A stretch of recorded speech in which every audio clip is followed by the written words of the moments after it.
इसवी सन 1666 मध्ये पुरंदरच्या तहानंतर महाराजांचा पन्हाळगडावर पराभव झाला. नेतोजीराव वेळेवर आले नाहीत म्हणून महाराजांनी त्यांना बोल लावला, समयास कैसे पावला नाहीत. हाच राग मनात धरून नेतोजी महाराजांना पारखे झाले. स्वप्नात देखील खरे वाटणार नाही, पण असं घडलं होतं. अनेक मराठी बखरी या संबंधीचे पुरावे देतात. पण मग एक ना अनेक प्रश्न मनाभोवती घिरट्या घालू लागतात. अगदी अफजल खानासारख्या दैत्य चालून आल्यानंतर महाराजांनी मानकोजी दहातोंडेंसारख्या अनुभवी सेनापतीला बाजूला सारून सरनोबत पदाची धुरा नेतोजींच्या खांद्यांवर सोपवली. एवढा महाराजांचा विश्वास नेतोजींवर होता. ज्यावेळी महाराज अफजल खानाच्या भेटीसाठी निघाले त्यावेळी भेटीच्या आदल्या दिवशी महाराजांनी साऱ्यांना बजावलं, आमचं काही परवाईट झालं तर संभाजीराजांना गादीवर बसवा आणि नेतोजीरावांच्या नेतृत्वाखाली स्वराज्य भांडे ठेवा. एवढंच नाही तर मिर्झाराजांच्या छावणीत स्वराज्याचा एकमेव वारसदार संभाजीराजांना शत्रूच्या गोटात पाठवत असताना भरवशाची आसामी म्हणून महाराजांनी नेतोजीरावांना सोबत पाठवलं होतं. स्वराज्याच्या दौलतीचे सरनोबत असलेले नेतोजी, महाराजांचा उजवा हात असलेले नेतोजी, स्वराज्याची ताकद असलेले नेतोजी, स्वराज्याची दुसरी आघाडी असलेले नेतोजी. नेतोजी म्हणजे झंझावात, नेतोजी म्हणजे असामान्य कर्तृत्व, नेतोजी म्हणजे अलौकिक सामर्थ्य, नेतोजी म्हणजे मराठेशाहीची मुलूख मैदानी बुलंद तोफच. असे नेतोजीराव फक्त आणि फक्त मनसबदारीसाठी किंवा वतनासाठी स्वराज्याशी बेईमानी करून महाराजांना सोडून जातील? विश्वासच बसत नाही. पण ही वस्तुस्थिती आहे, ते नाकारून चालणार नाही. पण मग कदाचित असं वाटू लागतं की महाराज माणसांची पारख करण्यामध्ये कमी पडले की काय? पण ते कसं शक्य आहे?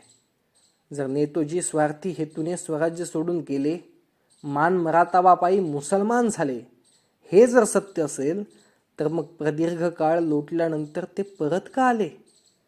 स्वराज्यात फितुराला काय शासन होतं हे जाणून असताना नेतोजींची परत येण्याची हिंमतच कशी काय झाली? क्षणभर वाटतं की काही भाबडी आशा धरून ते स्वराज्यात आले असतील. पण का? या काचं संयुक्तिक उत्तर मात्र सापडत नाही.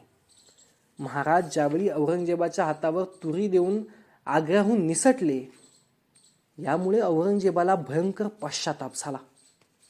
पण त्यानं मनोमन विचार केला, एक शिवाजी तर निसटला, दुसरा शिवाजी असलेला नेतोजी पालकर हा त्यातून निसटता कामा नये. म्हणूनच औरंगजेबानं दिलेर खानाला बीड प्रांतात धारूर येथे असलेल्या नेतोजी पालकरांना अटक करण्याचे हुकूम सोडले. हुकुमाची तामिली झाली आणि स्वराज्याचे सरनोबत मोगली फौजेच्या कपटी जाळ्यात अडकले. या घटनेबाबत आलमगीर नाम्यात असं म्हटलं आहे, नेतोजी पालकर हा शिवाजीचा जवळचा नातलग आणि शिवाजीच्या सैन्याचा पूर्वीचा सेनापती होता. तेव्हा ते दोघे पुन्हा एक झाले आणि त्यातून पुन्हा विजापूरकरांना जाऊन मिळाले तर दक्षिण जिंकण्याचं काम अधिक दुर्घट व अशक्य होईल. हे जाणून नेतोजीस कैद करण्याचे काम ताबडतोब अंमलात आणले.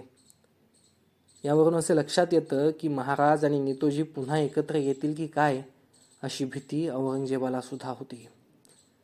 एक इटालियन इतिहासकार निकोलाय मनुची, हो तोच मनुची जो पुरंदरच्या तहाप्रसंगी मिर्झा राजांच्या तोफखान्याचा गोलंदाज होता. मिर्झाच्या छावणीत मनुचीची व नेतोजीची ओळख झाली होती. नेतोजीला धर्मांतरानंतर पंजमीरची ठाणेदारी फरमावण्यात आली होती. त्यावेळी नेतोजीनं तेथून पळून जाण्याचा प्रयत्न केला, पण तो प्रयत्न फसला आणि नेतोजीला जबरदस्त फटक्यांची शिक्षा झाली. त्यावेळी निकोलाय मनुचीनं नेतोजीच्या जखमेवर औषध पाणी केलं. हा निकोलाय मनुची आपल्या स्टोरिया दी मोग्रे या ग्रंथात नेतोजीविषयी जे काही लिहितो ते काहीसं या गुडमय घटनेविषयी चाहूल देणार आहे. तो लिहितो, नेतोजीनं येथून पळून जाण्याची संधी मिळावी म्हणूनच मुसलमान धर्म स्वीकारला. मनात शंकेची पाल चुकचुकत जाते आणि मग एक एक धागा उलगडत जातो. नेतोजी स्वराज्यातून निघाले आणि थेट आदिलशाहीला जाऊन मिळाले. त्यावेळी आदिलशहाने नेतोजींना 4 लाखहून उत्पन्नाचा अर्थात 12 लाख रुपये वार्षिक उत्पन्न एवढा मुलूक बक्षीस दिला होता. महाराज 5 मार्च 1666 रोजी आग्र्याला निघाले. त्यानंतर 15च दिवसांनी 20 मार्च 1666 रोजी नेतोजी मोगलांना मिळतात. यावेळी मिर्झा राजांनी नेतोजींना 5,000 स्वार, 8,000 रुपये इनाम व सरकारातून 30,000 रुपये मदत म्हणून दिले होते. मिर्झाने दिलेला हा इनाम आदिलशहाना दिलेल्या इनामापेक्षा कमीच होता. तरीही नेतोजींनी मिर्झा राजाची छावणी जवळ केली. महाराज आग्र्याला असताना मुघली गोटात स्वराज्याविषयीचे शिजणारे बेत नेतोजींना समजणार होते. यावरून असं दिसून येतं की ही महाराजांची चाल असावी. आणि महत्त्वाची गोष्ट म्हणजे महाराज स्वराज्यापासून 400 कोस दूर असताना इकडं स्वराज्य शत्रूपासून सुरक्षित राहिलं. याला कारण कदाचित नेतोजीच असावेत. इंग्रजांसारख्या धूर्त शत्रूच्या पत्रात देखील नेतोजींचा उल्लेख खोल मुत्सद्दी आणि हुशार गुप्तहेर असा केला आहे. नेतोजीने मोगलांच्या गोटात राहून महाराजांच्या सांगण्यावरून हेरगिरीच केली असावी. म्हणूनच महाराज आग्र्याला असताना मुघलांचं एकही आक्रमण स्वराज्यावर आलं नाही. यावरून नेतोजींना मुघलांकडे पाठवणं हा महाराजांचाच डाव असावा हे पुन्हा एकदा अधोरेखित होतं. पण मित्रांनो, इतिहासातील सगळ्याच गोष्टी लिखित नसतात. सगळ्यांचे पुरावे सापडतात असे देखील नाही. 2 गोष्टी सापडतात. त्यातले महत्त्वाचे दुवे आपणच तर्कशास्त्राच्या आधारे जुळवायचे असतात.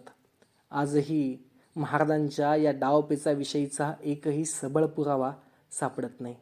म्हणजेच हा महाराजांच्या हेरखात्याचा आणि नेतोजी पालकरांचा सर्वात मोठा विजय आहे. धन्यवाद.